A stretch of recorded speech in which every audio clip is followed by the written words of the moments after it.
近期乌克兰即将反攻的消息喧嚣尘上，随之而来的就是乌克兰军队的再度扩编。据了解，乌克兰将再度扩增12个机械化旅，以应对即将到来的大反攻。对于这次乌克兰的举动，也有不少说法称乌军是伤亡惨重，才不得不再度进行扩编。那么这件事儿是真的吗？新扩编的部队实力究竟如何？他们又能在未来的战争中发挥多大作用呢？咱们接着往下看。在俄乌战争开始的时候呢，乌克兰军队通过8年的整军备战，已经重整出了一支20余万人规模的正规军，以及5万人左右的国民卫队。此外，乌军正规军仍在计划扩充，并在打造25个旅超过13万人的领土防卫军。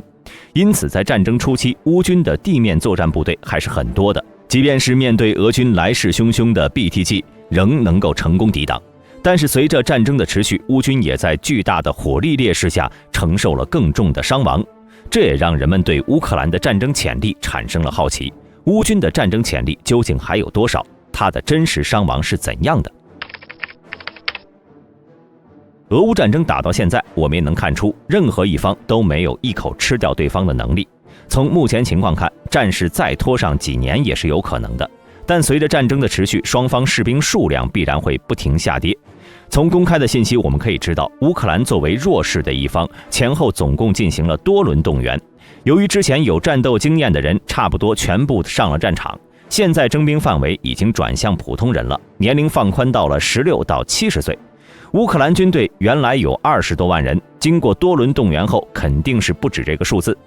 而关于乌克兰士兵阵亡人数方面，乌克兰方面说自己只阵亡了1万多，俄罗斯方面的数据呢，则是10几万。在这两方面呢，两者的数据其实都不可全信，毕竟俄乌双方都会出于宣传的需要，对数字进行夸大或者缩小。即便是按照最坏的打算，乌克兰在这1年期间真的已经阵亡了10几万人，那么如果按照目前的战争烈度计算，这个数据呢，也是乌克兰的损失上限了。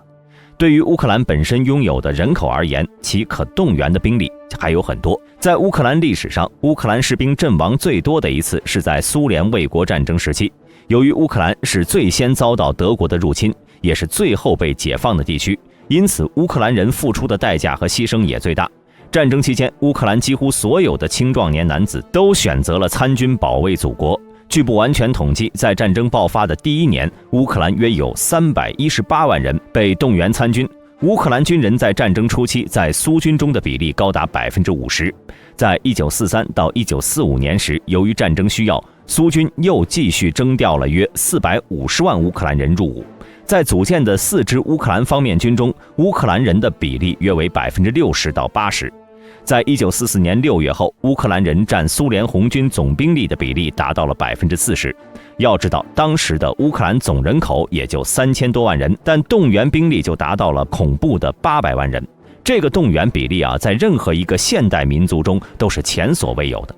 但是在战争结束后，乌克兰也付出了惨重的代价，仅人口损失就约占了苏联的40%到44%。也就是说，乌克兰的总损失大约为1100万人，占乌克兰总人口的1/3还多。这也导致直到今天，乌克兰的男女比例为86比100，比俄罗斯的88比100还低，成为世界上男人比例最低的国家之一。而二战时期，乌克兰士兵的付出也更能证明，在这场俄乌战争当中，乌克兰人的韧性。因此，大兵认为，现在的乌克兰还远远没有到山穷水尽的那一刻。况且，现在的乌克兰在战争前期的打法是采用化整为零、分散作战方式。这种作战效果呢，不仅效率高，更重要的就是牺牲人员少。在北约的情报帮助下，俄乌双方往往处于一个信息不对等的状态，这都会让乌军的伤亡大大减少。同时，乌军老兵的军事素养也不容小觑，在8年的乌东战争下，练就了一个现代战争经验丰富的乌克兰。在2018年，乌克兰参加联合决心军演，乌克兰一个摩步连在仅有轮式步战车和4辆坦克的情况下，挡住了北约5个机械化步兵连。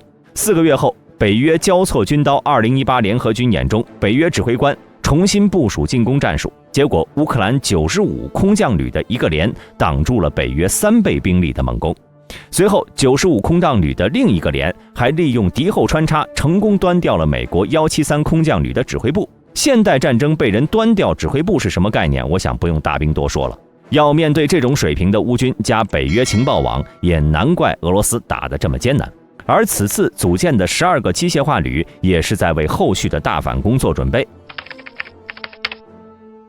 自从开战以来，乌军有许多旅级单位番号先后出现在战场上。光是上个月，在巴赫穆特方向，乌军就采用一线铺平的办法，部署了许多部队与瓦格纳进行轮战。虽然轮战可以很好地保存部队的战力，但随之而来的就是全面进攻时的乏力。当时乌军大概有10几个旅级单位撤出了前线，返回后方进行休整。而与之相对的是，乌军正在组建12个新的旅级单位。英国卫报在4月11号在美国泄露的机密文件中发现，北约计划帮助乌克兰组建12个战斗力可靠的机械化旅，用于展开接下来的大反攻。除此之外呢，在当前，美国和北约训练的乌克兰士兵已经超过了1.1万名，其中还有近3000名士兵接受40种科目的训练和支持。随着这些士兵被投入战场，想必乌军的反攻日期也不会太远。当然，现代军队所要的兵员不单单是需要数量，更需要质量。正如前面所言，乌军在战争初期损失了不少最有经验的士兵。这些兵员呢，既包括了现役兵，同时也包括了预备役人员，以及有一定军事训练基础的动员兵。这些兵力和中下层军官在高烈度战争中大量消耗之后，对乌军的战斗力就会有极大影响了。尤其在当前乌军为了反攻又扩编了大量作战旅的情况下，自然就会对军官和骨干的需求量很大。而这些骨干的来源，除了实战晋升之外呢，还离不开美国和欧洲国家的帮助。在美欧方面对乌军事援助中，有一项就是训练乌克兰士兵。美国参谋长联席会议作战部负责人在上月底曾表示，自从俄乌开战以来，接受美方训练的乌军已经有4000人了。而在2月份时呢，欧洲方面也表示，计划将训练乌军的规模从15000人增加到3万人。这些在美欧受训的乌军，一部分呢是接装部分西式装备的技术兵，绝大多数呢则是作为骨干进行培训的，以弥补乌军在作战中核心战斗员的巨大损失。而那些难以在短期内培养出来的特殊作战人员或者技术兵种，则可以寻求北约国家雇佣兵的帮助。因此，总的来说，即便是乌军再度扩编，其兵员素质方面依旧能保持在一个不错的水平。不过，除了人员问题之外，乌军这12个旅目前最大的问题是重装备数量不够，以及弹药的相对缺乏。12个旅的装备，按照乌军机械化旅的标准配置来说，这样的机械化旅要有1个坦克营、3个机步营、1到2个摩步营、2个自行火炮营、1个火箭炮营、1个反坦克营、1个防空营，以及其他支援性营连。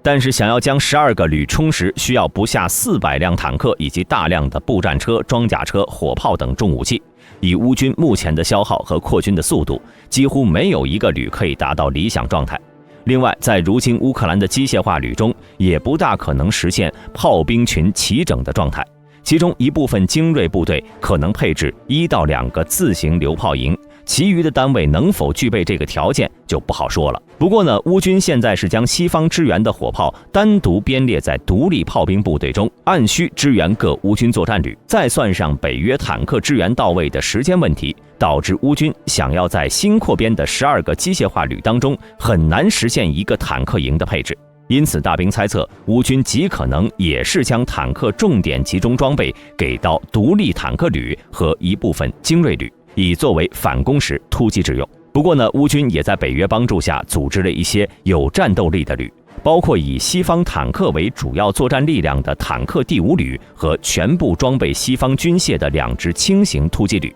空突47旅和48旅。美军目前提供给乌军的机械化作战力量，大部分将集中于这些新组建的旅。可以判断，这些装备西方坦克的攻击力量将作为一支突击矛头，发挥救火队和突击队的功能。至于步兵载具方面呢，西方支援了不少，但大多是轮式轻型车辆和装甲车，这就使得如今乌军大部分机械化旅从履带重装蜕变为了轻型轮式机步旅。总的来说，从人员以及装备2方面来说，乌军新增的机械化旅虽然人数到位，但在武器方面却还要差一些，其整体战力比不上战前的那些精锐，这也就是乌军不断向西方要更多先进武器的原因所在。不过还好，乌军本身呢也没打算让这新编的部队参与反攻，其中大部分士兵的主要作用还是在反攻发起后为前线部队守好后方，在前线部队取得战绩后积极跟进占领并维持领土完整，